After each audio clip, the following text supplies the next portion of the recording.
Всем привет, с вами Алекс Моторный. В ночь с 7 на 8 ноября Харьковщина пережила один из самых болезненных обстрелов по энергетике. За прошедшие трое суток в городе и в пригороде есть единичные признаки блэкаута. А в общем, все работает, словно ничего чрезвычайного не случилось. Город демонстративно исполняет наставления из национального радиодиктанта «Надо жить». Двое суток понадобилось энергетикам, коммунальщикам, транспортникам и педагогам, чтобы прийти в себя после очередного обстрела Российской Федерацией. Напомню, эта атака напоминала обстрел марта 2024 года. В Министерстве энергетики сообщили, что российская армия дождалась ноября, чтобы осуществить одну из самых больших атак баллистическими ракетами на энергетические объекты. Днем 8 ноября министр энергетики Светлана Гринчук была на Харьковщине и назвала ситуацию с энергообеспечением и энергогенерацией области дословно сложной. В Центрэнерго, в ведении которой находится Змеевская ТЭС, признали, электростанция уничтожена, она ничего больше не генерирует. Невиданное ранее количество ракет и бесчисленное количество дронов целились по тем же ТЭС, которые мы восстановили после атак 2024 года. Станции в огне. Мы остановились. Сейчас ноль генерации, ноль, заявили в компании Центрэнерго. На этот раз Змеевскую ТЭС атаковали 6 баллистических ракет и 24 шахеда. Причем эта атака несравнима с 2024. Как говорят местные жители, разрушения колоссальные. Кормилица города Слобожанская получила значительно больше, чем серьезные повреждения.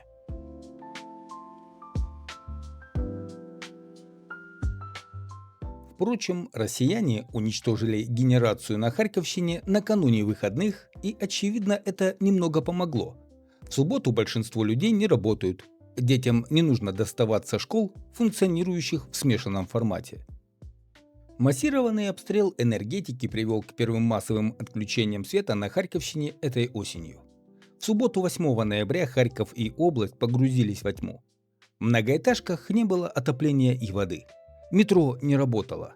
Наземный транспорт вышел по графику блэкаута, трамваи и троллейбусы пытались компенсировать автобусами. Уже во второй половине дня транспорт частично начал курсировать. Во многих домах появился свет.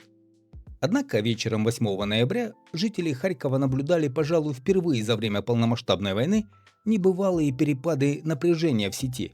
От 135 до 310 вольт приходилось выключать чувствительную бытовую технику.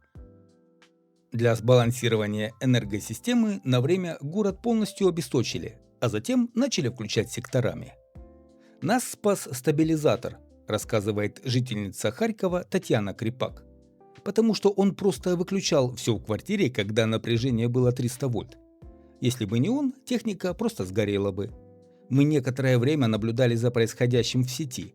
Страшно было ложиться спать.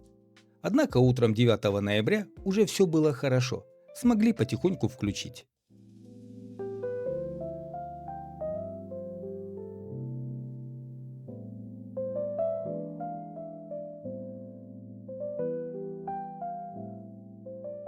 Уже 9 ноября жители большинства районов были с теплом и светом.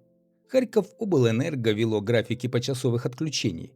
Где-то свет выключали на 3 часа, где-то на 7, в зависимости от общего состояния энергетической системы. Запустить метро в воскресенье не получилось. Станции работали как укрытие. Мало кто надеялся на скорое восстановление метросообщения. Но энергетики снова сделали невозможное. И через 2 суток после обстрела подземка начала принимать пассажиров. Наземный транспорт курсирует почти по обычному расписанию.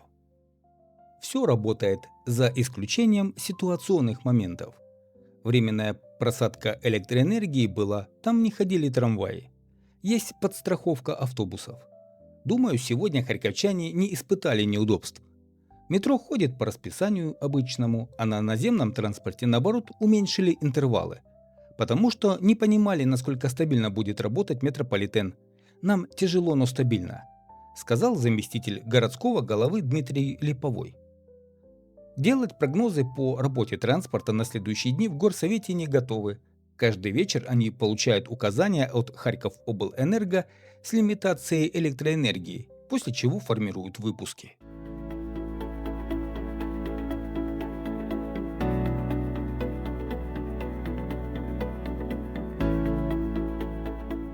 Несмотря на блэкаут, в субботу в Харькове работали подземные школы и метрошкола, оборудованные генераторами и альтернативными источниками воды и вентиляции.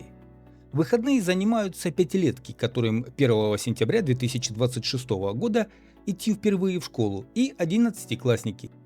Им не хватает времени по будням, поэтому они учатся в субботу. Уже в понедельник все школы работали по обычному расписанию. На уроки оффлайн не добрались несколько сот детей. Сегодня из 9000 детей сели за парты более 8000 учеников.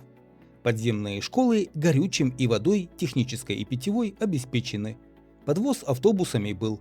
Работаем в обычном режиме, сообщила директор департамента образования городского совета Ольга Деменко.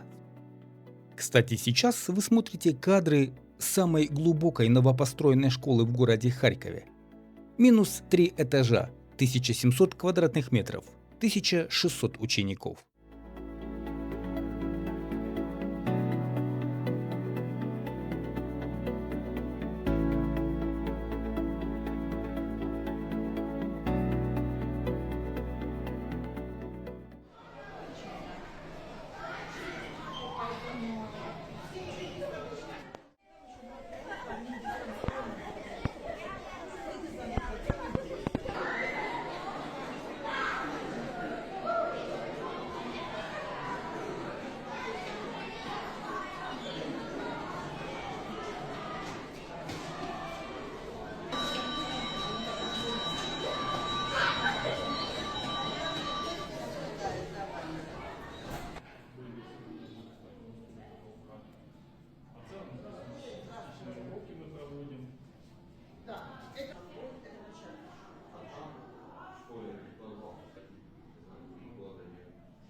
В городе Слобожанское, бывший поселок Комсомольский, основанном с началом строительства Змеевской ТЭС, самая сложная ситуация на Харьковщине. Город на 100% зависит от электростанции. В субботу люди испугались больше, чем за все время полномасштабной войны. В результате ночной атаки российской армии серьезно пострадало мощное предприятие в Громаде, что привело к критической ситуации в городе. В результате город Слобожанское оказался в крайне сложной ситуации. Нет электричества, отопления и централизованного водоснабжения, сообщили в горсовете 8 ноября. Спустя 2 дня здесь частично удалось запустить альтернативный свет и воду. Об отоплении речь не идет, да и спасает погода.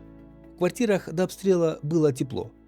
Мы живем по расписанию, вода доступна круглосуточно, благодаря генераторам. В целом критической ситуации пока нет, в домах это 19-20 градусов. На этот раз удар был целенаправленным, все было разрушено. Слава богу, люди успели спуститься в укрытие и не пострадали. У нас были представители Минэнерго и Центрэнерго. Тогда мы будем думать, как жить, рассказал ресурсу Харьков Today мэр Слобожанского Дмитрий Дегтяр. Местные жители жалуются, что в течение 3 лет полномасштабной войны Слобожанская оставалась в полной зависимости от ТЭС. Энергетическая война России – это не день и не 2. Понятно, что здесь невозможно ничего построить, но что-то надо придумать. Надо как-то жить, выполнять задачи, как в том радиодиктанте. Как говорили, надо жить. Так мы живем, несмотря на обстрелы. Россияне стреляют, а мы живем, говорит местная жительница Ольга.